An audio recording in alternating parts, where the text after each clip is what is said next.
Kula nuwun sedulur sugeng pepanggihan malih kalian kula Tubagus Purnama. Rahayu rahayu rahayu ingkang sami pinanggih.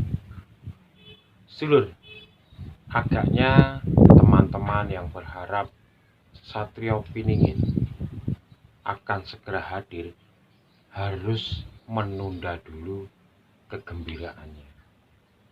Karena apa? Kita lihat proses pemilihan presiden tahun 2024. Monggo kita simak videonya.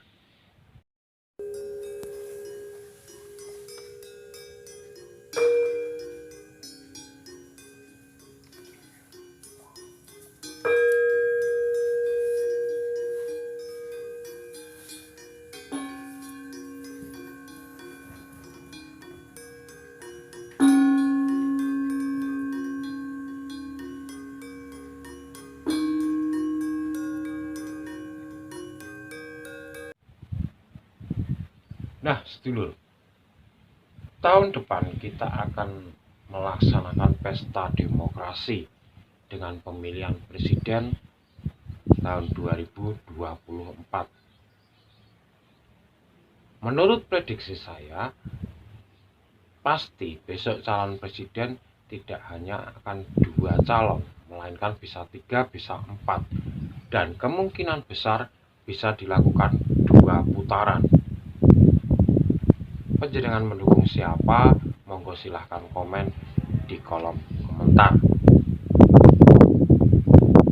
Sesuai dengan ramalan Jongko Joyoboyo, bahwa di dalam ramalan Jongko Joyoboyo tidak akan ada presiden atau pimpinan yang ke-8. Artinya besok itu adalah pimpinan yang ke-8. Lalu bagaimana bisa terjadi kalau besok itu 2024 ada pemilihan presiden, sementara di ramalan Joyoboyo tidak ada pimpinan yang ke-8?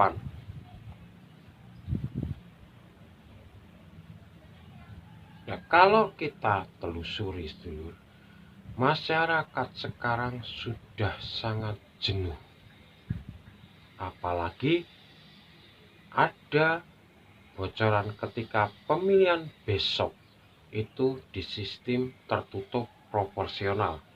Artinya hanya akan menitik beratkan kepada oligarki dan kapitalisme dari masing-masing partai.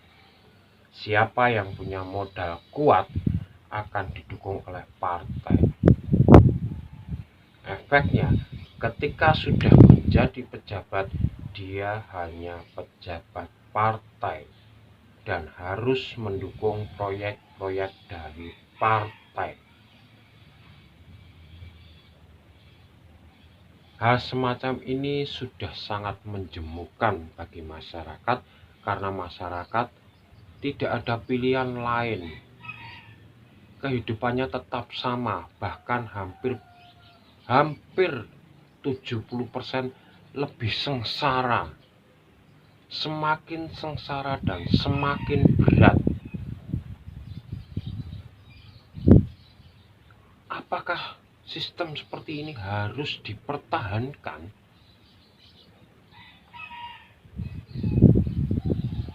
Sementara rakyat menderita, yang di atas tetap biasa-biasa saja, bahkan memperkuat posisi dirinya, memperkuat jabatannya, berbagi-bagi jabatan, berbagi-bagi proyek, berbagi-bagi pundi harta. Lalu di mana letak sumpah jabatan ketika lebih mementingkan rakyat? Saya kira sudah tidak ada. Maka dari itu, saya yakin di antara 4 calon besok memang ada satu yang terpilih, dan sekarang sudah kelihatan semuanya banyak menuju ke sana. Tapi ingat, sekali lagi kita punya ramalan Joyoboyo yang menyatakan tidak ada pimpinan ke-8. semua hanya ketujuh. Maka dari itu, keyakinan saya juga mungkin menjadi prediksi, tapi jangan dipercaya oleh teman-teman, sedulur semua, bahwa besok pemilu memang ada presidennya, tapi tidak lama, karena akan ada fase goro-goro menjelang munculnya Satrio Piningit. Dan kemungkinan Satrio Piningit itu akan muncul di tahun 2026, 2027, 2028. Jadi sedulur, kemungkinan presiden tetap terpilih, tapi barangkali presiden yang terpilih itu karena tidak didukung oleh alam gaibnya Nusantara, tidak didukung oleh semesta dari Nusantara, tidak didukung oleh leluhur Nusantara, maka kemungkinan besar terjadi adalah chaos. Dan pandangan saya akan ada sosok Satrio Piningit yang muncul di tahun 2026.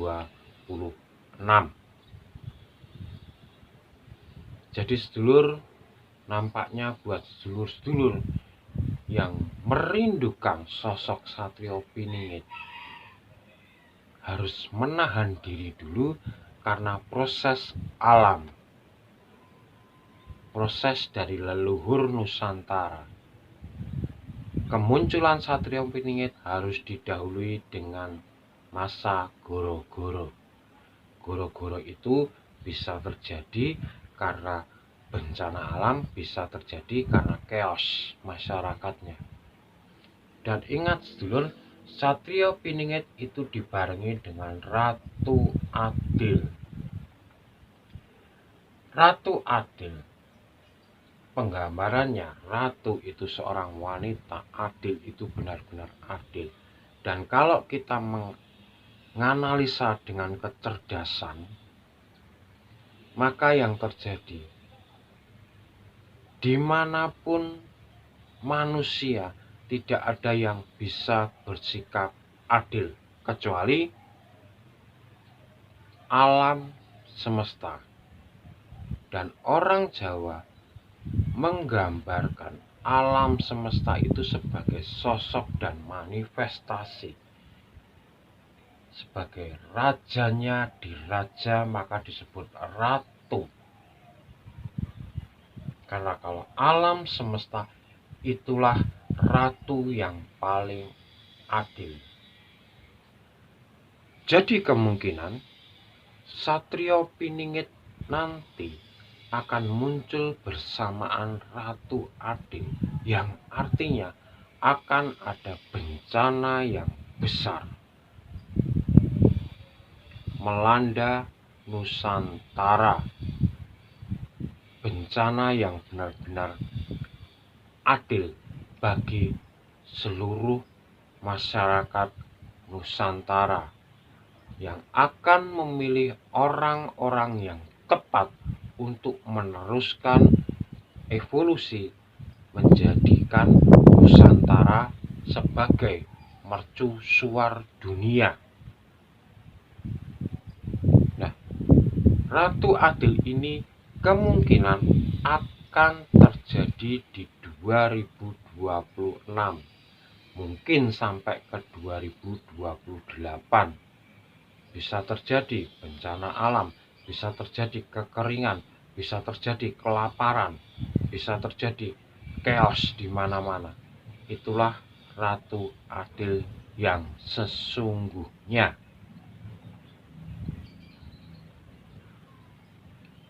Jadi sedulur, jangan terlalu fanatik terhadap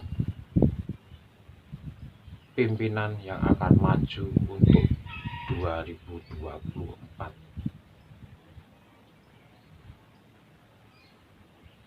Kita harus legowo karena alam lebih adil, dan alam memang sedang membentuk untuk Indonesia menjadi kuat kembali, menjadi Nusantara yang gemah ripah loh jinawi, ayam ayem toto titi tentrem kerto haraharjo. Tetapi memang prosesnya harus melalui fase goro-goro, yang ini sudah tertuang dalam sebuah ajaran dari Islam, dari Ibrani, dan dari agama Hindu India. Nanti akan saya ulas mengapa saat tanda akhir zaman Nusantara akan menjadi besar dan mercusuar dunia dan menjadi tempat untuk eksodusnya orang berpindah ke Nusantara. Tetapi sebelum itu Nusantara akan didatangi oleh Ratu Adil terlebih dahulu. Nah, demikian sedulur yang saya harapkan, lebih kuatkan rasa persaudaraan dan kebangsaan kita. Cintai tanah air kita melebihi segala-galanya daripada rasa fanatisme yang ada dalam diri panjenengan untuk mendukung calon A, calon B, calon C yang nantinya hanya akan merusak. Sudah tinggalkan antara cebong dan kadrun. Itu adalah sistem yang dibuat untuk merusak. Yang kita tahu sekarang hanyalah kita adalah bangsa Indonesia, warga negara Indonesia, dan kita harus menjaga kedaulatan Indonesia. Demikian, kalau ada salah kata, saya mohon maaf yang sebesar-besarnya. Dan akhir kata dari saya mengucapkan rahayu, rahayu, rahayu. Matur nuwun.